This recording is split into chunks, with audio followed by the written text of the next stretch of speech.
Assalamualaikum. Thank you very much, all of you. I can see the big tycoon, the poultry, and some of my colleagues, even my students, who are.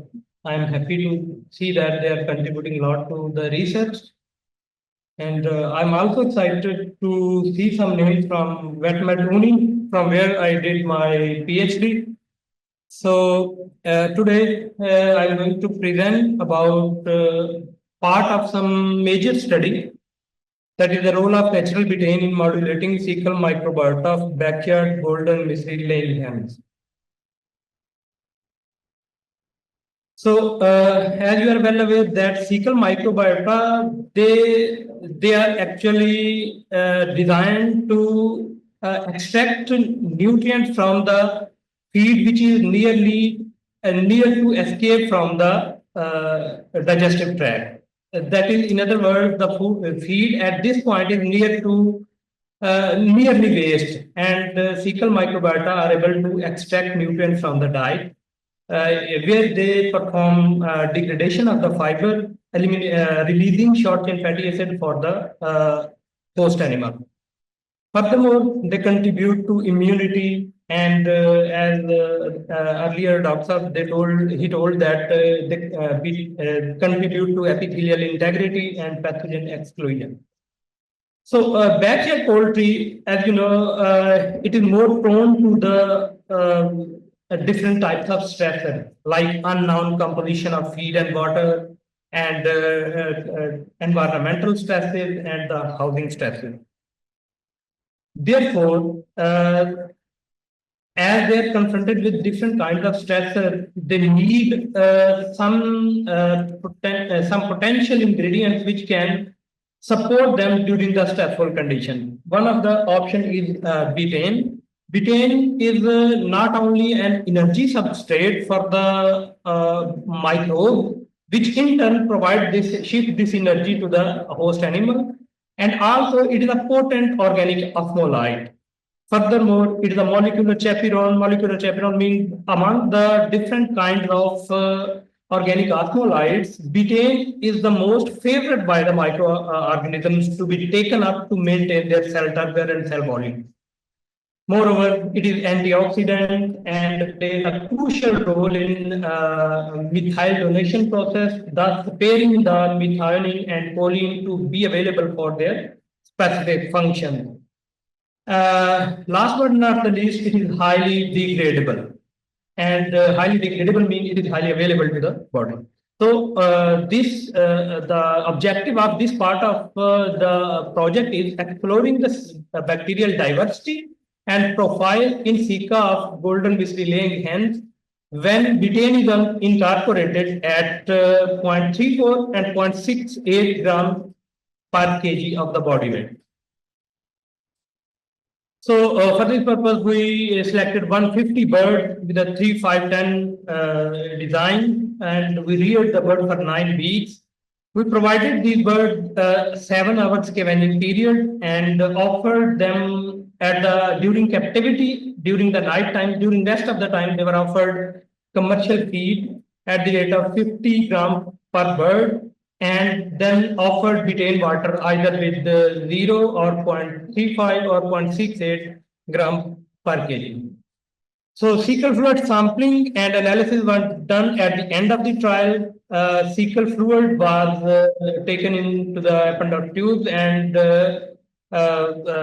snap frozen in the liquid nitrogen, and later they were preserved at minus 40 degrees centigrade until DNA extraction and subject to the 16S rRNA genome sequencing. So here are the short results. This is about the alpha diversity. Not all, but 2 main alpha diversity parameters, SOBs and Chow1, they were affected upon, they have a dose dependent effect. They showed a dose dependent change due to the addition of betaine. SOBs, which are the species observed. Species observed were found significantly higher upon addition of both doses of betaine, while Chow 1 it indicated a significant trend, not significant difference, but a trend upon betaine addition for both doses. The other AC, Shannon index, Simpson index, and good recovery remain unaffected also. Here is the beta diversity on a breaker test system. You can see that there is no clear separation of the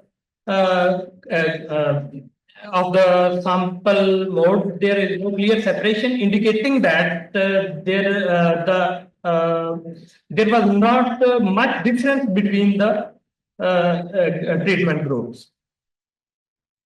So in total, 950 species OTUs were discovered, with 950 common and 53 unique OTUs among the treatments.